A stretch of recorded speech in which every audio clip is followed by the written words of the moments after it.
And I want to welcome. Okay, I want to welcome you all again to Let's Talk Destiny. This is a very, very special interview with the one and only Tina McElroy Ansa. So, Jamie, you go right ahead. Thank you so much. Thank you so much.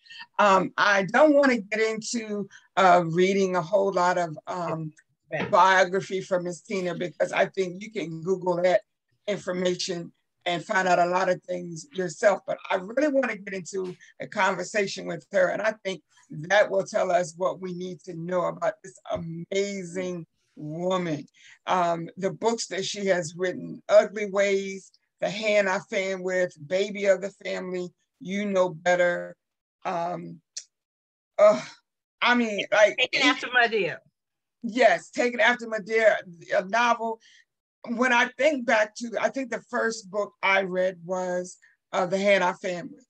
Oh my goodness, you jumped in the deep end of the book. I did. And the funny thing is, because then I had to go back and like get the background, but I think it was meant for me to read it at that time, because I was going through a phase where I couldn't understand my own spirituality.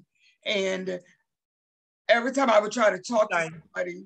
Yes, ma'am. Maybe you were about to explain it, but I was going to ask you, what did you mean you were having trouble? What does that mean? Like every time I would experience things, like I would see things that other people didn't see. Mm-hmm. I would know ahead of time events that were going to take place. Mm-hmm. And when I would try to share these things with people, I would get the side eye, or even been, straight out told, you have mental issues or what have you. And so when I read your book, I was like, okay, this found my people. Yes, it spoke to my soul. And so then I was like, okay, well, I need to go back, because I'm straight here. Lena is a grown woman and all that, living in, and now I need to go all the way back and find out what's going on. But everyone I've spoken to that has read your books always talk about the spiritual part of it. And I think that is amazing. I don't know if I shared this with you or not, but each month for the talk show, I try to come up with a theme. And this month's theme is honoring our elders and our ancestors.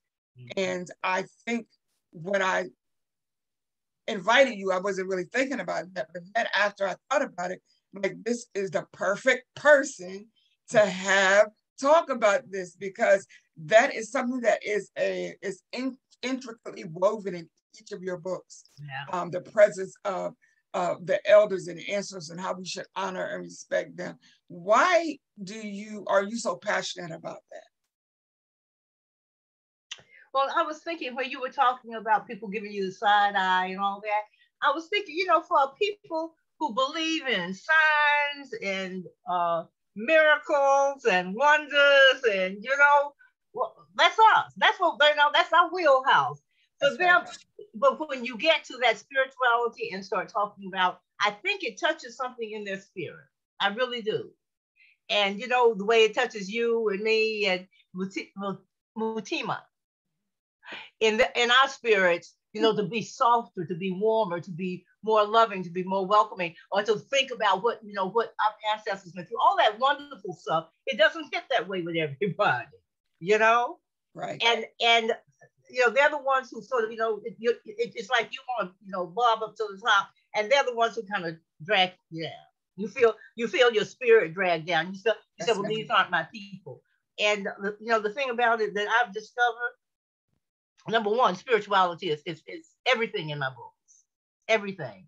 It's woven through that. It's such a gift to been, I think, all the time. Even when I was a little girl, I used to thank God that I was born a little Black girl in Macon, Georgia. I did. I mean, I always knew that there was Black girl magic going on. I just didn't know what it was, And I always knew I had it. I know I recognized it in my family, and some people in my family, some people in the playground, all of that. But I knew that there was something really special. So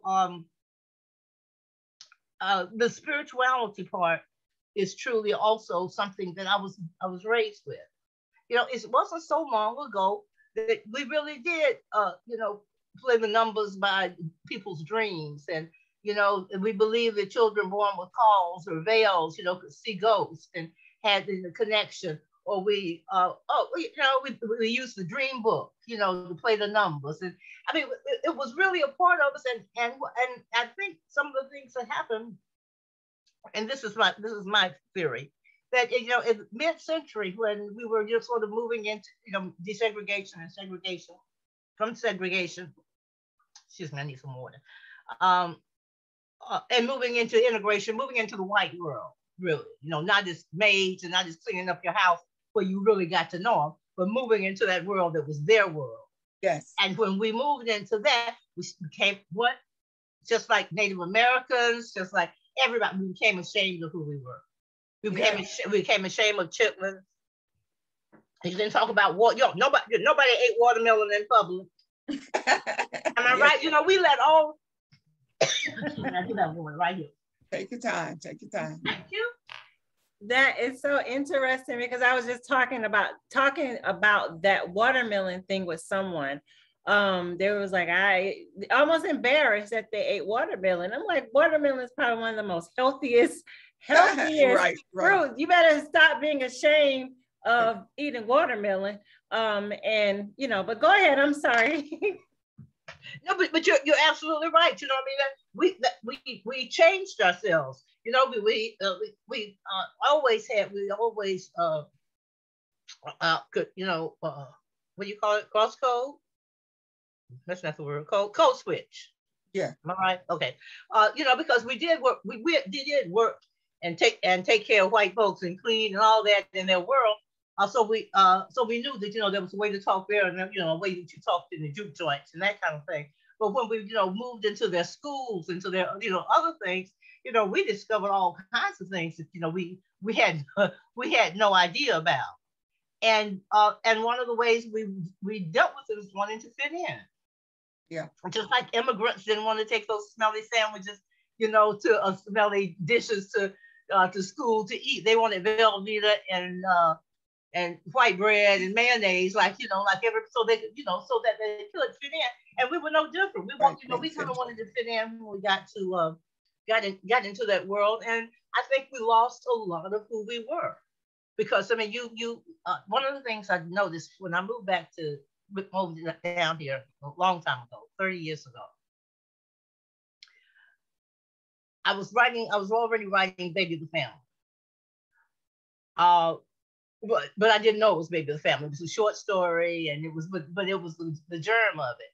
And when I moved down to St. Simon's, one of the things that I needed to learn, and the universe just gave it to me, was how Black folks used to be. Because there's the tiny town on the mainland, I live on my island, and then on the mainland, that's Brunswick, Georgia. Some of you may be familiar with it. It's about 80 miles south of Savannah, about 80 miles north of Jacksonville. So it's like in between. And it's a small southern town. As a matter of fact, this is where, as you may know, the trial for the killers of Ahmaud Arbery is going on. Right. Yes, and so when I came down here, one thing that I noticed that I could not ignore is that Black people were unashamedly Black, like we used to be, like before the 50s. They talked about, let's talk about watermelon. They talked about dreams. I heard women in a doctor's office talking about their grandmother who came to them the night before, and what did she say? And what was she wearing? I mean, these two in public, the doctor's office where people were. And I said, I cannot believe this. I heard people talking about, spirituality and what they really were talking about, their ancestors and all that. But that's what they were talking about. I had this feeling. I know I shouldn't have done it. My mama always told me to follow my first mind. That's right. She was probably right there telling me not to do it. They would have these conversations in front of the Piggly Wiggly. I was like, damn, this is how we used to be. That's right. That's right. This is how it was wonderful. This is how we used to be. And so that helped me so much in writing Baby the Family. Because it gave me, I don't know, it gave me a grid to sort of work on, to see how we used to be. But it also gave me permission to talk about us as colored people. We got ashamed of being colored. We weren't ashamed of being a Negro. We weren't ashamed of being Black. We were ashamed of being colored. You know, and that color was what got us over. Lord have mercy. That color is what sent us to college when we couldn't even drink out of water fountains when we went to the, but who had to go to the back of a train, you know. That's right. That's color, right. Color was people, you know, lending you that heavy wool coat because you had to go to school up north, and you know, then color was when we collaborated. Color was when we reciprocated. That's right. When, you know, when my mother said that her she got her ears pierced, the lady in the neighborhood, because they had her aunt had chickens, and she got her ears pierced for a chicken. And we're talking about 19. She's born in 21, 1930s. You know, and so we, you know, we were still doing this, you know. And when I tell that story, so many people say, "Oh, yeah, my mama said that was somebody in the neighborhood who did everything, you know, who did your hair, they could do your, you know, pierce your ears, could, you know, all of that, could soothe your stomach when you had menstrual cramps, all of that." We were, you know what elder told me, Miss Joanna Allen. Oh God, I wish she was still around. She's so wise, such a Christian woman. And she was probably, when I moved here, I was in my 30s. So she was probably in her 70s at the time. So we were friends until she died. And she told me that when she went to school, number one, she lived on the island. And so they had to take a ferry. So that was a whole big thing. If you missed the ferry, you missed school. And it was just hard, it was really hard.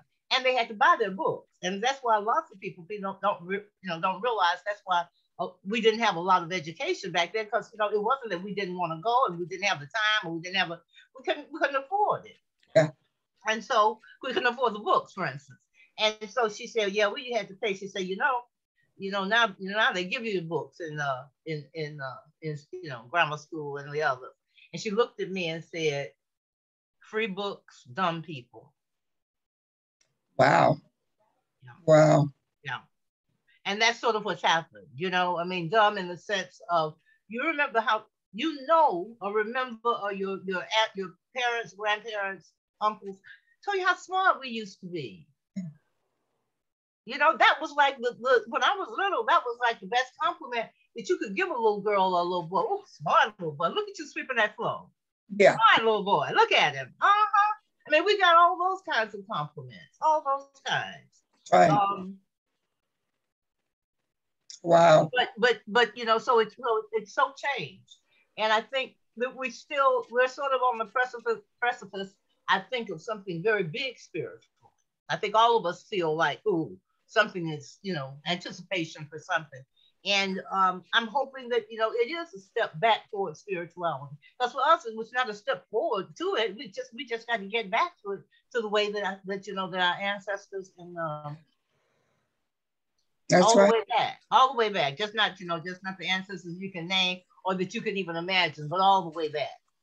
Because it's like interesting to me that we, as a people, anything that we don't really understand or that we can't explain, we belittle it, we devalue it, we're afraid of it, we tell people to stay away from it.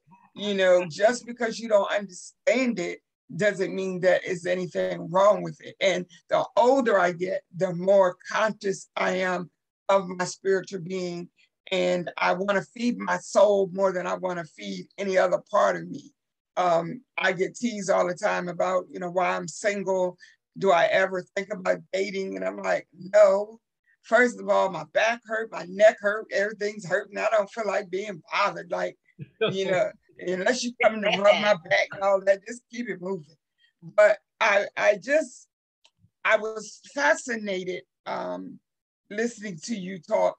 I listened to one of your interviews. Plus, I want you to tell everybody about your podcast, because I have subscribed and I have been listening. Have you listened? Do you like it? Yes, ma'am. And the other day you were talking about being mothers to other people's children. And that touched me because mothers is a very area that I'm very passionate about. And so when I saw that, I said, I definitely have to listen to that. But I want you to talk a little bit more about that in a little bit. And I want to ask you this question. we have watched from a distance physically, but up close with our hearts, the love story between you and your husband, Janae. And he transitioned from the physical realm last year. And I want to know, because it just seemed to me whenever I would hear about you, I'd hear about the two of you. It's like whenever I talk, somebody would be talking about Tina. It's like a part of you has gone. And so I wonder if you would share with us how you've been dealing with that and how you feel at this time. Oh, girl. Well, number one, I'm trying to see which one is number one because I got two. Number one, I live my life in such gratitude right now. To be the thought of being able to sit here and put on makeup and talk to you and be happy that I can see my little schoolgirl and talk about the new podcast is just amazing to me. I had no idea. We were very much, I used to say all the time, babe, we spend way too much time together, I think. I mean, really, I would say from time to time that we did, we both work from home, he traveled and I traveled, but basically this was our home base. And, I woke up every morning to him and, we had, it was a good love story. It was a really good, passionate love story. I was talking to someone, a young woman who said, she wasn't in her 20s. And she was thinking about, unlike you, thinking about dating. And she would say, she says, do you think I'll ever find anybody who will really love me? She says, I mean, really, for real. She said, she said, she stopped me from even saying, she said, no, like, for real, I'm not talking about, but a love story, a passionate story where we're, there. Do you think I'll ever find that? So I know that there's a yearning in everybody, to find some kind of someone who understands them and someone who sees them, and who's there for them. And so I think that, most of us are looking for that. And so I was really blessed, gratitude, because I was really blessed. Number one, we were together 44 years, more than 44 years. I mean, that's a lifetime for so many, 2 lifetimes for some people. And so I can't be anything but grateful for that. Okay, having said that, I didn't know what I was going to do, Jess. I tell you, I was like, I never had anything like that. I never, ever, I couldn't imagine. I don't think anybody can imagine. And so he was sick. His sickness was like in a year. We started noticing and things were, he was losing weight and maybe in the spring. And then he had a elective surgery and the anesthesia scrambled like his brain, and he was just getting sicker and sicker, and we were going to doctors and nobody could find out anything. And you want to hear this? Of course I want to hear it. Okay. And so you know how you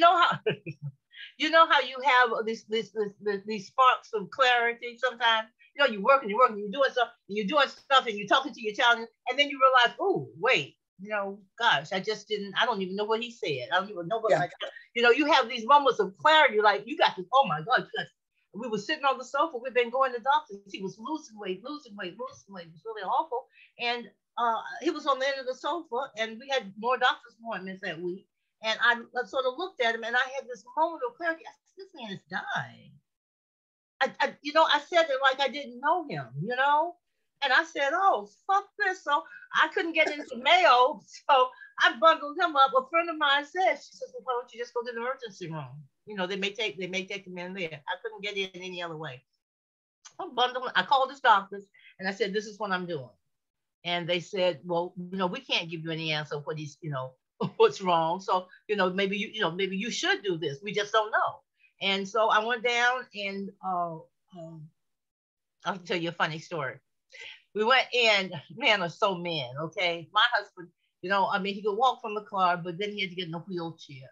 And so we went in the emergency room, and there was like no one there. no, we were the only patients there. So they took us, and the next thing I knew, that we were being, going in behind, and we were going from one like intern, maybe one resident, who would do something to them, and then we'd go to the next one. And they were, I have to admit, they were like Hispanic, maybe Cuban, and South American, maybe Colombian. These men were fine. They were so cute. They were cutie pies, okay? And I noticed that, okay? I noticed that. But I didn't, I was just, I was trying to get him to the next thing. That's right, Miss Tina. He would get me to the next step. Okay, so this is a guy I'm taking to the Mayo Clinic. They actually took him in. He was so sick, they took him in, and that's how I got in there. And so later on, because he would be in and out, and later on, we were just talking, and he said, this Negro I've been married to for 40-some years, said, yeah, I saw you flirting with all those little young interns. I was like, what? You got busted, Miss Tina. You got busted. Yeah. Mm-hmm. It was so funny, but you know what I told them? And what? I meant it. I said I would have pushed you off of that table and fucked those interns and would have gotten you into that hospital. I said, let me tell you what. I said, I was oh my God, Miss Tina. You was gonna do whatever it took to get Tina, are you still with us? Are you still with us? Matima, like she fainted. I'm asking, yeah, Matima, you still with us, girl? I'm here. I just need all right, you got your. Thank God she had her wine, right? Thank God she had a glass of wine. She didn't have to open it or do nothing. She had her glass of wine. Yes, I stay ready. This is my evening, every evening. Just a little sip. Oh my goodness, absolutely. We deserve it. That is too funny. You absolutely deserve it. Mm-hmm. Oh my God, that's what I told him. I mean, this is a love of my life. I was gonna get him in the Mayo Clinic. Okay, that's what it was. But it was so funny. Hey, men, as my mama would say, men will be men. Okay, that's right. They watch sick or no sick. He saw what you were doing. Mm-hmm. That is. But at any rate, we found out there. I'm speeding through this, but we found out there that he had something called white brain disease, which part of your brain just becomes. It looks like on the X-rays, it looks like cotton candy. Right? Oh. And they were actually shocked that he was still, up walking and talking and doing everything, So I was there 7 days because I wouldn't accept what they said. I said, oh no, I go back in. No, that can't be it. I can't. No, and I can't believe that they, did it. They kept going until they had a team of, they came in. So they have a team of doctors, and the lead doctor is sort of the gentleman's doctor. That's what I discovered. And so he's the first one who told me, take your husband home and enjoy Christmas. This was the beginning of December of 2019. And that was, you gotta wait for me, I said, I rebuke you. So we went through the 7 days, and finally, I just had to, say, okay, this is it. I had to accept it. And so we came home and we had Christmas, and then he had the episode. We had to go to the hospital, and I had to, make the choice about putting him on. Did I resuscitate? Yeah. Oh God, hardest thing in the world. And my husband has a daughter, Africa, and Africa was the, oh gosh, she taught me so much and answered my questions and guided me so much, That's wonderful. She's a young woman. She's born in 71. Ooh, I'm sorry, I didn't mean to out her. But anyway, she's a grown woman, and she had her instances with people in the hospital and all the rest. And she come down because I called and said, you really need to come down to see your dad if you're gonna see him. It's about time. And so she came down and she stayed a couple of days, and she just came in and took charge of everything. You know how young women will come in striding in and took charge and did everything. And so she went back, and then he had to go back into the hospital. And so, and I had signed the resuscitation, do not resuscitate, and then I took it back. And then I signed it again, then I took it back. I think I did took it back twice. And so when he was in the hospital, again, this was the end of December. I was driving to the hospital, and Africa was back home. And I called her and I said, I don't know what to do. I don't know, I've taken him off and put him on. I said, this is crazy. I said, I'm not like this. I don't do this, back and forth. I can't believe I'm doing this. And so she calmed me down and she said two things that were just so kind. She said, number one, whatever decision you make is going to be the right decision. She said, know that, whatever decision you make is going to be the right decision. And she said, take care of you. Yeah. Take care of you. And so, so I did, I did sign the do not resuscitate. And then it was time to go in the hospice.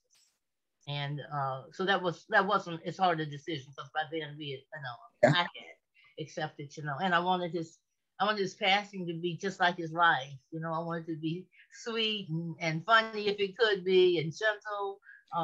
Janae was just so smart. He was like the smartest person in any room, but he never made a big deal about it, And finally, when the conversation would come around to him, he would have solved the problem. And they go, why didn't you say that in the first place?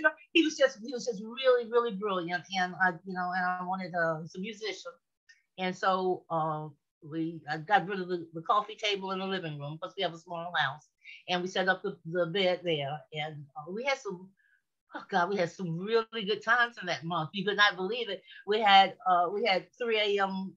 Tuna fish, because he would call me and I would be so tired. And I love caregivers. I swear to God, I pray for them every night. I had a very brief time as a caregiver, and it kicked my ass. I literally was tired all the time. I never got any sleep. So I really, my heart goes out. Whatever I can do for caregivers, I do it. But so he was in hospital less than a month, and so he was at home the 1st of January, and then he started passing. But I really wanted it to be a passing that was really lovely, that was good for me and him. And I knew they told me okay, he's not eating, his breath is slowing down. It was telling me he's coming to the end of his life. And yes. So I knew that. And so he was at home with the hospital bed. So I got in bed with him, and we had music playing and his favorite jazz and candles lit. And he was not aware. He was not awake by then. And as I tell people, excuse me, get your wine glass ready, Rutina.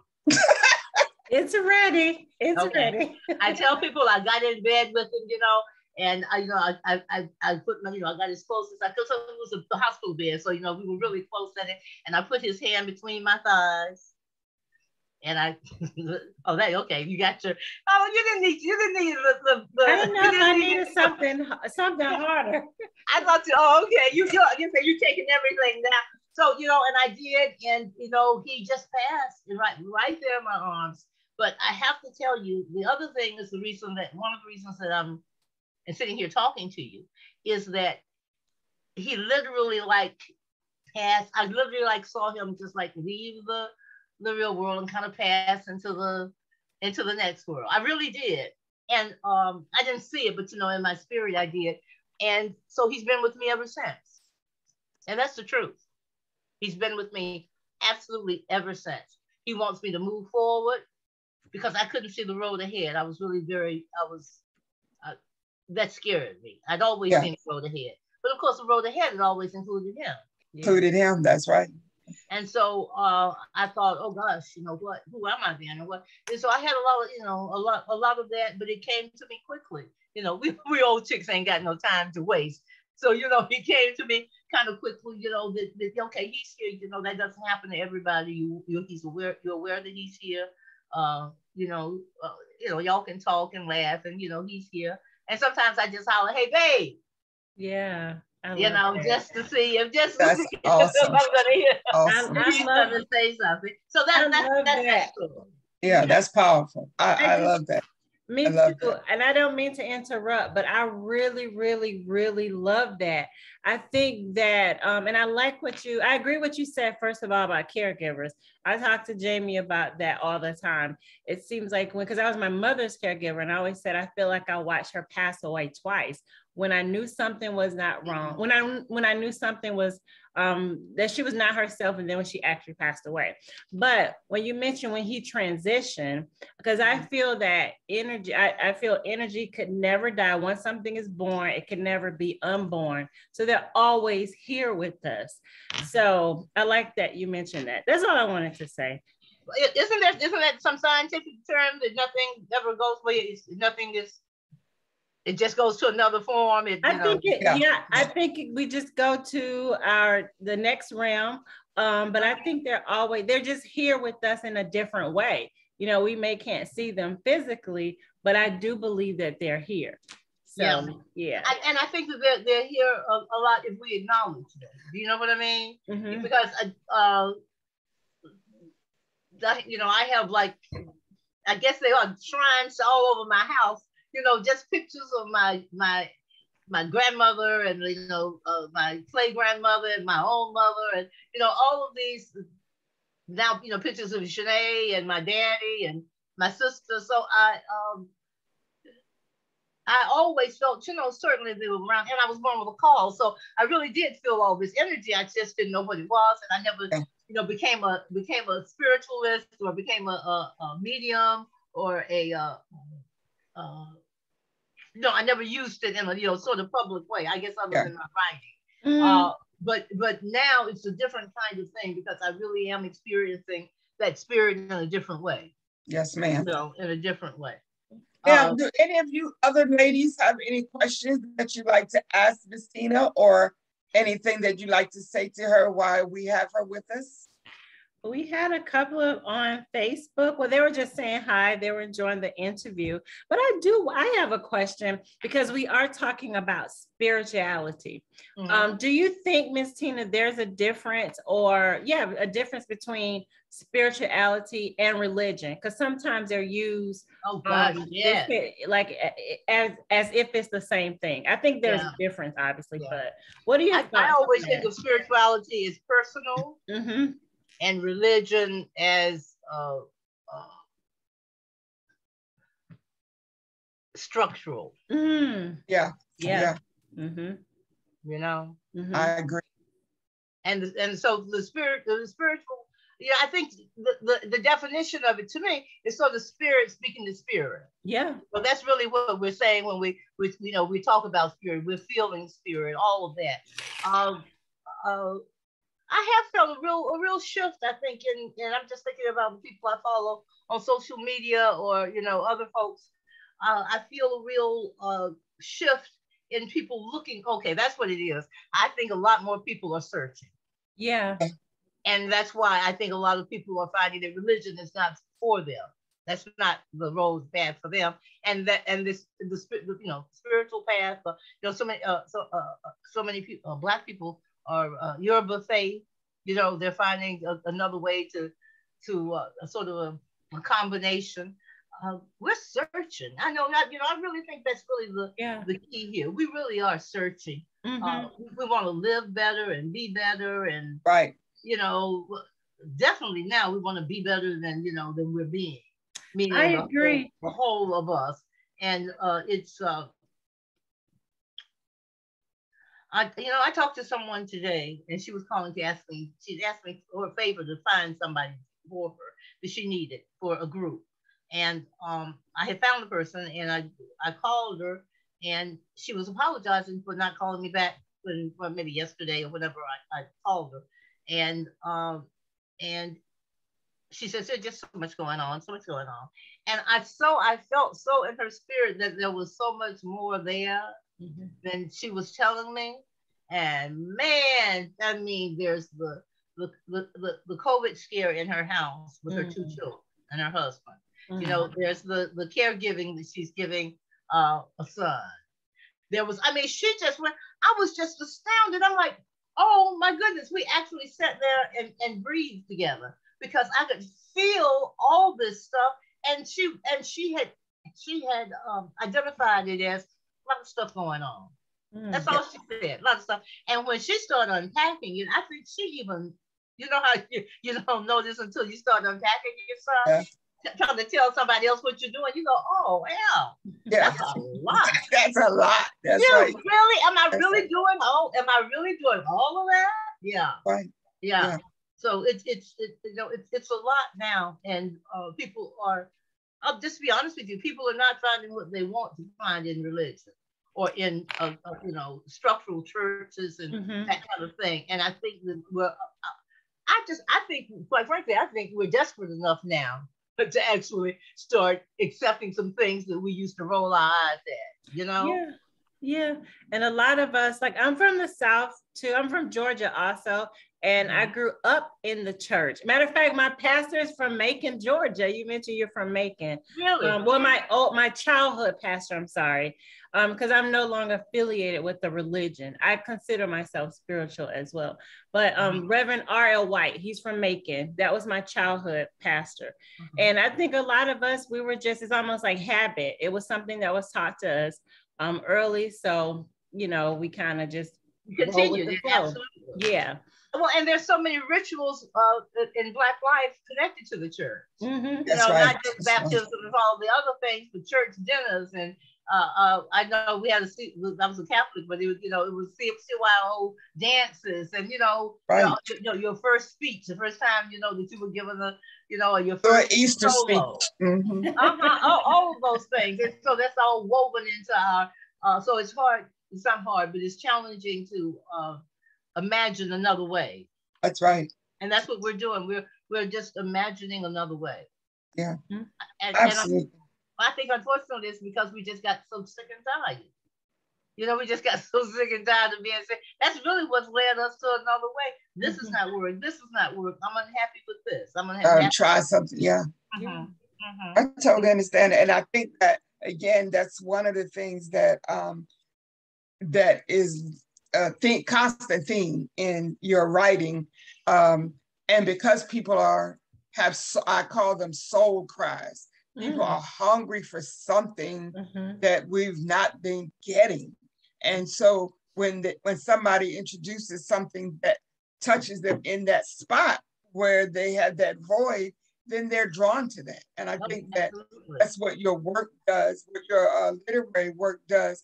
And there's a young lady on here, she's kind of shy, and so she's not going to want to say anything, I'm sure, and she may get upset with me for putting her on the spot. But her name is Imani Wisdom, and and she reminds her work. She's an author, and her work reminds me of yours, Miss Tina, with regard to, she delves a lot into the spiritual realm. And as I was reading her book, one of her books, I thought about you. And so I wanted to make sure that I introduced Miss Imani to Miss Tina. Miss Imani, say hello. Well, Imani, wait a minute. As I was told when I got a platform, sell that book, girl. What's the name of those books? You better come on and sell this book. You got people on the line here. What? I got to tell you that? Come on, girl, sell that book. All right, talk about your book, Imani. Yeah. Oh, yeah. We'd love to see your face. We'd love to see you. Yeah, we'd love to see that beautiful face. She is beautiful. Oh, well, that I cannot do tonight because I'm like, I had taken down my hair and all that. So, yeah. But, yeah. So, yeah, I have written a book going back, let's see. I first began to write this book in 2006, and I stopped on chapter 3, and it sat on my hard drive for 4 years, and then I picked it up in 2010, and I completed the whole thing. So the story is about a woman who has been through abuse back in 1914, and but she had to find some ingenious way to break free from that. So she eventually killed the man who had abused her. So years had went by, and she reached to 103 years old. And so she dies. But the story don't stop there.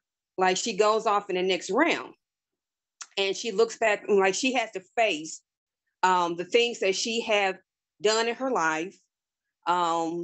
Like some of the choices that she has done, like especially when it concerned her girls. So it's just a story about like looking back and looking to the past, present, and then she will face the man that she kills too, as well. Wow. So, what's yeah, what's the title of the book? It is called The Journey of Ruthie Bell. The Journey of Ruthie Bell, RUTHIEBELLE. Ruthie Bell. That's correct. Yes, ma'am. Oh, yeah, that's a good old name. Ruthie Bell. Yes, yes. Where can this be purchased? You can only find it on one place where everyone has their book. So I don't have it no place else but there. But I wanted to point out that I have been a caregiver with my mom and my grandparents. And it has been a total of 20 years. Wow. Oh my God. So, I mean, I wrote that book during that time because at that time it was 2010 and I thought I had no purpose in life, only to care for people. That's at that time, that is what I thought. So I wrote that book I call it the worst time of my life, but it did help me get through it. Yeah. So, yeah, it has, I had taken care of my mom for about 8 years until my sister became her primary caregiver. And then I ended up caring for my grandparents, and my grandmother, she passed away in 2018. And when she died, I didn't know what to do because I've been like putting my heart and soul for people. And when she died, I didn't know what to do with myself. Wow. I can, so, I can imagine. yeah, I mean, because I know that. Mm-hmm. I know that. Yeah. Finding yourself. Caregiving calls for you just not to even think about yourself. Yeah. You know, that's what it is called for. Bless your heart. I still didn't hear where it could be purchased. Did I? She might have to type it in the chat, and then we can get it. Okay. All right. Okay. Hey, every opportunity, you know, you're not just an author, you know, you got a baby to promote. Yeah. Yeah. Speaking of which, you will actually be the first people to hear this. You know, you have read Taking After My Dear, Jamie, but a lot of people don't even know it existed because it was my publishing company. It's a small publishing company. We couldn't get in Ingram, so you know we're not in a lot of stores.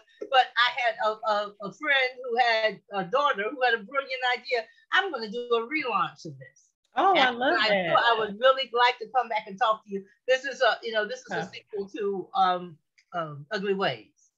Oh yes. You know, definitely. And My Dear and all the rest. And Ugly Ways was really a very popular book of mine, and so I know that a lot of people would like to know where it is. So I'm going to be going, and so I would love to be invited back when we do the relaunch. Absolutely, you can come back anytime you want to. Look, I'm saying absolutely, like it's my show. What I just have to do is ask for what I want. Is that it? That's right. Ask for what you want. But I do want to talk about. You mentioned my podcast. I did want to. Right. Absolutely. Wait, before you mention your podcast, we do have Miss Marilyn. I think she's still here. She's another avid reader. You may have met her because her name sounds so familiar. I know that I've met her. She worked at the Barnes and Nobles. I believe you did a book signing there years ago. I'm sorry, what city? It was actually Madhu with Nia at Greenbrier Mall. Okay. Madhu Bookstore at Greenbrier. Oh God, I love Madhu. Yes. Oh my goodness. Yeah. Y'all? Do you remember when it was in West End, not West End, in Greenbrier Mall, Southwest Atlanta? Greenbrier Mall. Mm-hmm. Yeah. No, before Greenbrier Mall. Oh. She had a small shop in Southwest Atlanta. And the owner of Madu bookstore. She had a store before Greenbrier Mall. Okay, I didn't know. But it was made there too. But she had a partner, and it was a photographer, and so it was a gallery and a bookstore when right. That was before that was Baby with Family. So that that was like 1990. Beginning of the night. Yeah, I met you with the hand I fan with. I worked with you and your husband. You both were excellent, lovely people. And I'm sorry, Marilyn, I didn't hear where we met. At Greenbrier Mall with Nia and Madu. Oh, with Nia. Oh, okay. Mm-hmm. I knew you, Marilyn. I just as soon as I saw the name, you know how you see a name, but I couldn't put a face to it. Remember where we had met. Yeah. I think Nia promoted so many African American authors. So many African American authors came through there, and it was a small space. But I mean, people found it. They had a very y'all had a very loyal customer. Right. Right. And she's still standing. She's still there. Isn't that something? How many years? I think it's going on like almost 30 years now. Yeah. I thought so. Yeah. Well, and I also want to make a comment. We have another author on the line, Matima. She never wants to promote her book. She has an excellent book. So Matima, let's promote her. Well, okay. Matima holding back on us, drinking wine and shit. Well, see, okay, this is the thing. I've always wanted to write. My mother was a writer. She wrote for the Atlanta Inquirer, which is the oldest African-American publications here in Atlanta. What's your mother's name? Her name was Ruby Ann Neeson. She has passed away. She passed away in 2006. What was the last name? What did she write on? Neeson, Neeson, Ruby Neeson. Yes. So, and she also worked for the City of Atlanta in Parks and Recreations. But the reason why I wrote my debut novel in 2010, but I also inaugurated a nonprofit in her honor. So I'm a diabetes advocate. So that has really kept me busy, but writing is always something I am very passionate about. I still do write, but my debut novel, it's called Painting the Perfect Picture. It is on Amazon. And it's just about a young lady who, like myself, she had a mother that passed away from diabetes complications.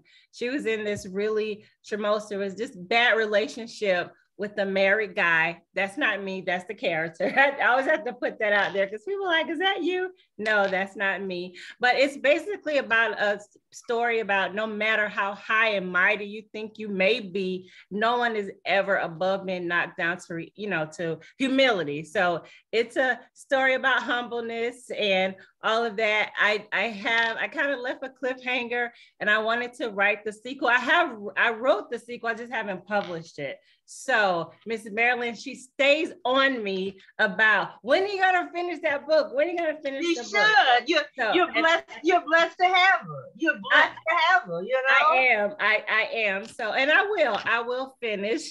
I just kind of put it on hold because I really have been trying to make a difference with health equity and things like that. So, but I will continue to write. Thank you. Well, think of all the people that you can reach through your novel that are brought to your nonprofit. Mm-hmm. It's it doesn't have to be an either or, it could be an and. Yes, I like that. Well, thank you. Yeah. Okay. All right, then. You know what will probably help you? Since you're looking long range, mm-hmm. You might want to do something like, what is this? This is the end of the year. But by spring, I'd like to have my ideas and maybe 75 pages. Yeah. Give yourself long term, because and if you do it beforehand, and it's before then, it's even better. Then when you reach that, then give yourself another 6 months sort of kind of thing. And you look up and you'll be done. You really will. Okay. Because you're going to get excited about it. You know how that is. Once you start and you got a story or you got, oh, shoot, this is good, And so you want to keep going. Okay? But set yourself some long-term deadlines. So it's not like it's in your face and your heart and your heart beating. Okay. Exactly. Okay. That was good. I'm a cheers to that. I like that. Cheers. Absolutely. Okay, Miss Tina, tell us about your podcast. Yeah. Oh my goodness. Okay, this is the other thing. And talking about Shanae. I mean, since Shanae's passed, I have published an anthology, Meeting at the Table, African American Women Write on Race, Culture, and Community. I can't believe I don't have one. Miss Tina, can you write that in the chat, please? Can you write that name of that book in the chat, please? Yes. What is it? Oh, you're writing it? Yes. Okay. It's Meeting at the Table, African American Women Write on Race, Culture, and Community. It's published in 2020 by Down South Press. And you can purchase it at you can purchase the Kindle. The Kindle on Amazon, but you can purchase the book at downsouthpress.com. Downsouthpress.com. Okay. And if you want more than 3 copies, you just get in touch with us at the email address. I think it's downsouthpress1@gmail.com. And then you can talk to me maybe. Because the Down South Press, Down South Press, Janae used to be my shipping department, but my shipping department. I have my girlfriend across the bridge is my shipping department, but I pretty much wear a lot of hats. When I founded Down South Press in 2007, the first book off the press was Taking After Mud Deer, because I used to say, Tina McElroy Ansa is our greatest asset right now, and they're working her ass to death. So, that's that. You go with what you got. That's right. So, that's it. Okay. Well, I'm telling you about the website, which if you would also type in, I'd appreciate it. Yeah. The podcast. It is the numeral 2, old chicks who know a lot of, and it's shit, but it's spelled SH*C.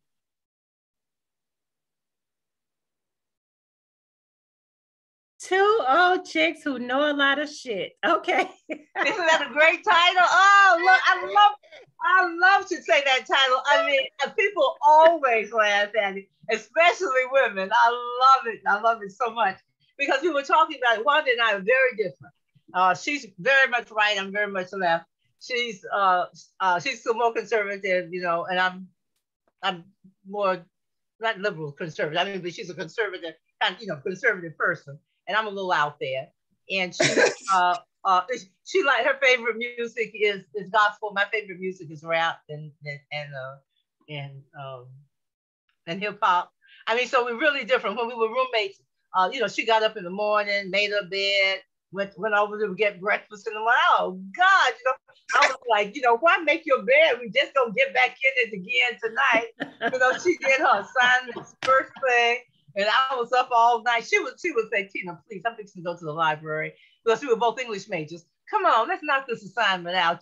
Come on, let's go. No, girl, I'm gonna go play bid twist. I go down the hall to the room where everybody was playing bid twist.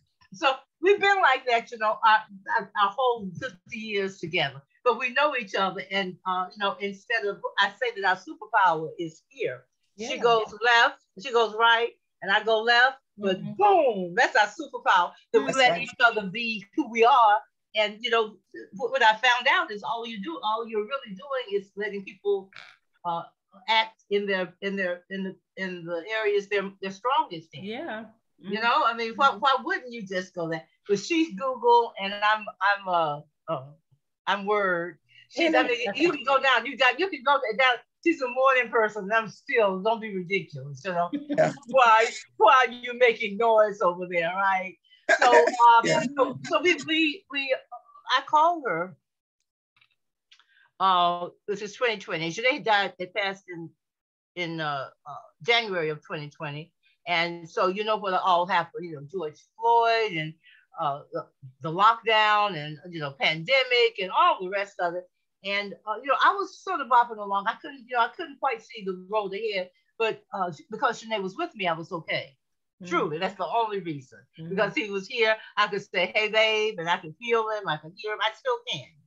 And it's a blessing. I cannot tell you what a blessing it is. I thank God for it every morning. I swear I do. And so Wanda's your can-do girl. I'm kind of flighty, but she's like, Wanda, okay, this is it. Wanda, I got this great idea. This is what we're going to do. And Wanda is, I know you say it's anal, Tina, but let's make a spreadsheet. And I love her so much, because that's what I need. I need somebody to make me a spreadsheet and settle my ass down, and make me think about what I'm really doing and if I really want to do that and all the rest. So we're just a wonderful, wonderful team. And so, but she had been really being closer to me than usual. She lives in Savannah, and I live in on St. Simon's, about 80 miles away. But it was pandemic, so we couldn't see each other. So she was calling and staying close to me a little bit more, after she had passed. And so we were kind of talking probably every day. So I called one day, well, actually it was June 12th, and I called and said, "Hey, sweetie, how you doing?" And she said, "Tina, I'm not doing well." And I was like, "Oh, she's my canary in the mine. If she's not doing well, we're in bad shape." I said, "Well," she says, "I can't eat." She says, "I'm angry. I'm depressed. I'm confused about." So she says, "I've just never been like this." She says, I don't know what to do." She says, "We can't get out on those streets and protest about." She says, and I was telling her I was feeling the same way. And so we talked and we said, well, what can we do? And when you're all confused, this is a word for y'all. When you're all confused, you forget that you have. Yeah. You forget sometimes that you have agency. When you're all angry and about the subject, and you need to calm down and remember what you have. And so we talked about what we had, and Wanda had just published her memoir, Coming Full Circle. She had published it in January of 2020, and then everything got shut down. So, she had to have a virtual book tour, and we were gonna get in the car and drive to Atlanta, and we were gonna go down to Florida for a book signing, and that all, happened, all just, went away. And so we had worked on her virtual book, so I'd helped her, doing just getting the word out, making sure that she could, do virtual events, and when everything was closed down. And so we were talking on that June day, and I said, well, we got to do something. And she says, well, what do we do? And I said, well, we write, we edit, we think, we publish. Yeah. And when I said that, I went, oh my goodness, I have a publishing company. I swear, in the midst of that year and everything that was going on, and how all we were feeling, we forgot we had agency. I actually forgot that I had a publishing company until it came out of my mouth. Wow. I said, oh my God. We got what we need. We got editors, we got publishing company. And before we got off that phone, we had the idea for meeting at the table. We knew it was going to be essays. We knew we only wanted African American women. We only wanted women. We tried to make it as, when you want your focus to be, I tried to make it as tight as we could. And we wanted people to talk from their hearts, to tell their stories, when you say race, culture, and community, what does that mean? What in your past? And these extraordinary women, the mayor of Atlanta, the current mayor of Atlanta, Keisha Lance Bottoms, and Imani Perry, the scholar and writer Imani Perry, and Wench, the author of Wench, Dolan Perkins Valdez. Have you ever read Wench? Wench? Oh God, write that down. It's a wonderful book. Let's see if I can output it. You're doing it for me? Yes. Thank you, baby.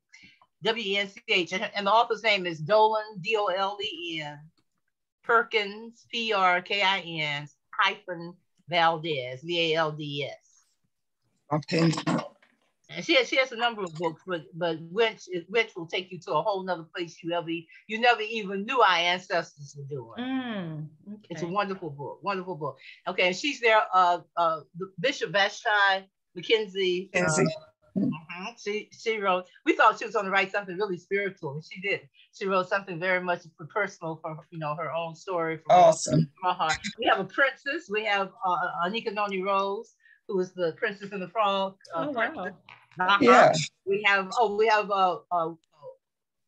Wiz Khalifa's mom, Peachy Wimbush Polk, who was a wonderful, wonderful writer and an activist with young people. So we had a number of people. Wanda, I wrote the introduction forward, and Wanda wrote an essay. And so we just, that's how we put it together. And we just reached out. We got, as you can imagine, people were really busy. A lot of people had projects then. And, we reached out to just who we wanted, who we admired, who, we swung for the, what did they say? We swung for the bleachers, So I asked Ava DuVernay, who gave us really nice Onward. Don't have a bandwidth for anything more, but she said, I think this is a great project, Onward, which was really good for us.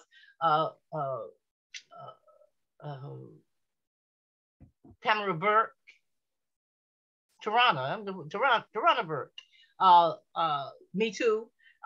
We tried really hard to get, but she was writing the book that she's writing. It's come out now. Anybody know the name of Tarana Burke's book? I know she has a book, but I don't know the name of it. I can't think of the name of it either. But she was writing that book. So we had lots of people who we really tried to get. We tried to get Alfred Woodard, because she's a friend of mine. But she was working on the campaign. She's very political. She was working on the campaign for Biden. So, but we got who we were supposed to get. We got lots more than we ever thought we were going to. We had no idea that we were going to be able to get Keisha Lance Bottoms. I mean, not in our wildest dreams. And she was a fan of mine. That's how we got her. She was a fan of my fiction. I'm telling you, you just never know. This is never know. You don't know what you have that can get you what you need. That's right. Wow. That's right. Wow, that's powerful. Thank you, Miss Tina. Okay, well, I think we're gonna... Oh, wait, I'm sorry. I did tell you about the podcast. Okay. Yes, ma'am. Okay. Yes, ma'am. You told us about the podcast. I'll start talking, and we'll be somewhere over in California before you know it. That's all right. That's all right. We love you so much. So we're gonna start. I'm winding this down. Does anyone else have any more questions for Miss Tina? Because I have a couple things I'm going to surprise her with. Let me see. I'm going to check Facebook and see if we have any questions. This has been very, very good. Thank you so much. I enjoyed it. Thank you. Let's see if we have any Facebook comments or any in the chat. No, we don't. Okay. I do want to say, okay, first, before I start bothering you, Tina, let me finish with Queen Tina. Okay, Queen Tina. Yes. You told me that if I wanted something from you, that I only had to ask. Right. I owe you my pen too. That's exactly what I was getting ready to mention. Don't forget my pen. Okay, absolutely. I think it's still on that red sweater. I was looking around for it. I think it's still on that red sweater. Absolutely. Okay. It's wonderful. Exactly it's wonderful. It's a hand-painted pen. Julie and I were together for a long time, and we would go to book fairs and book, all kinds of things, outdoor book fairs and all of that. And I started collecting pens because at that time in the 90s and 2000s, Black women would paint a lot of hand paint. You remember a lot of hand painted pens of scenes. And I think this is a scene of a husband and wife standing in front. I think that's what that is. But I just want something. I want to have something in my hand that was in the hand of Tina McElroy Ansa. That I will send it to you. You have to send me your address, your mailing address, and I will get it to you. I may even put a surprise in there for you. Thank you. All right. You never and know. The second thing I want to say to you, we kind of in passing real quickly, we were talking about these young ladies who were murdered by cops or these Black, like Sandra Bland and 3 or 4 others that we named. And you said, I want to do something for my little schoolgirl, talking about Sandra. And I mentioned to you that I want to join in whatever it is that you want to do. So I just want to publicly say that I want to participate in some kind of way that we can honor and remember her. Yeah. Okay, thank you.